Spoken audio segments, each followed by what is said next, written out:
Hi, welcome back to the Stovetop. So today I'm going to review another coffee from Tony Packo's. This is their house blend. I got the whole bean version. It's 100% Arabica coffee. It says, our best-selling blend, South and Central American beans blended together to tantalize your tongue with full-bodied flavor. Hand-roasted exclusively for Packo's. It's a half-pound bag. And I've got the grinder out, so let's get to grinding some beans.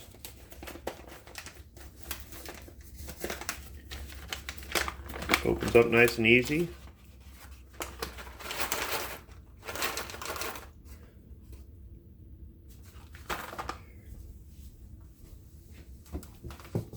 I've gone ahead and I've pre-rinsed the filter and the coffee maker with some purified drinking water.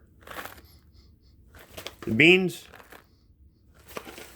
I don't know, they smell like coffee, but the smell isn't really strong coming out of the bag.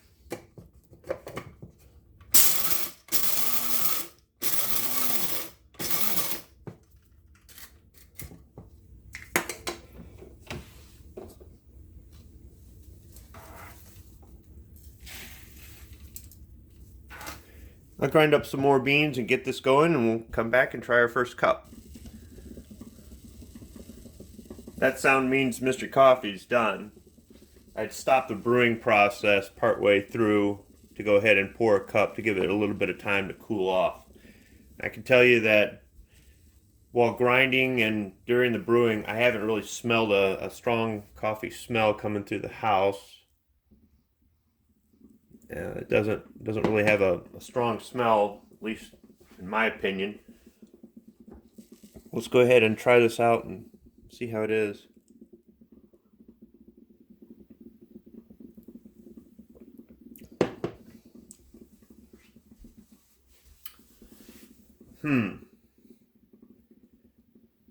It's not bad. It's not really very strong.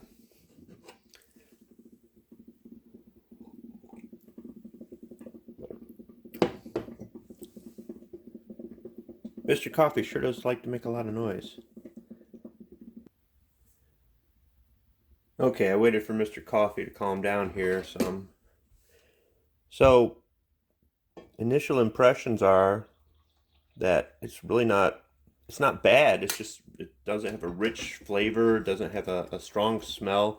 You can see when I poured it, it's got to be a light roast or maybe a medium roast based on the color. It's not bad.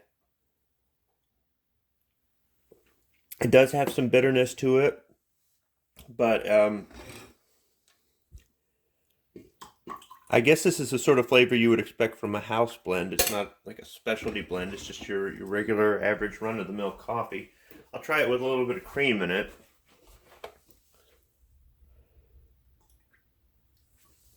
Now, I bought this bag at their Front Street store. That's the oldest, or not store, but restaurant. That's their oldest restaurant. That's the original one. They do have some other locations in the Toledo area. And as far as I know, all of them sell some of the products, but the Front Street location has a dedicated store inside, and that's where they offer all of their products if they're in stock, if they're available. There are some of their products sold at some of the grocery stores in the area. If you go on the website, it'll show you all the different grocery stores. They may just sell a can of chili or a can of relish or pickles, or may sell all three. But as far as I know, none of the stores sell the coffee. And the coffee is available in half-pound bags, either in whole bean or ground, but they don't always have everything available all at the same time. I was looking for more of the Highlander grog, and they were out of stock.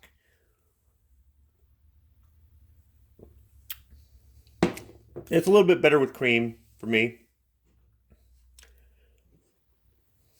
It's not that bad. If you're interested in going to the store, or going to the restaurant, if you wanted to go to their store, it's not very far off of Interstate 280. It's really easy to get on and off the expressway, and they have additional parking or next door. There's an empty lot across the street, so there's parking behind the restaurant and parking across the street. and there's plenty of room in there if you wanted to bring a group.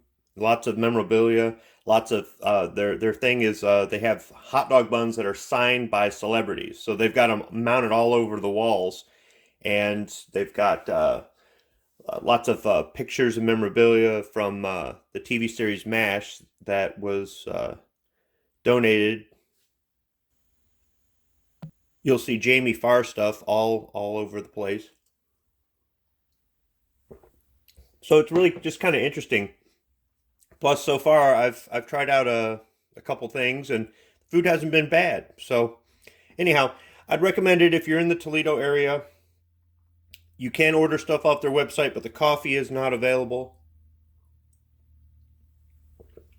I'm gonna have some more of this. One more thing to add. I've had a few cups. The wife's had a few cups. This would be a good coffee, I think, to have in the morning before work. It's better than Maxwell House in our opinion, and this is pretty much the standard that we use every morning when we're not having some of the, I guess, fancier coffees, fancier than Maxwell House. So this is not a flavored coffee. This is not a really rich coffee.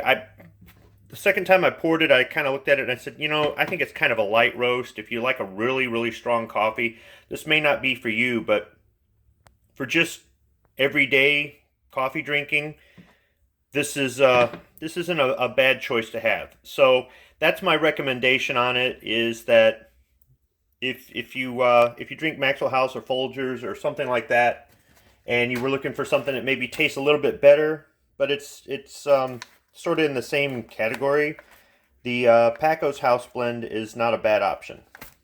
Thanks for watching.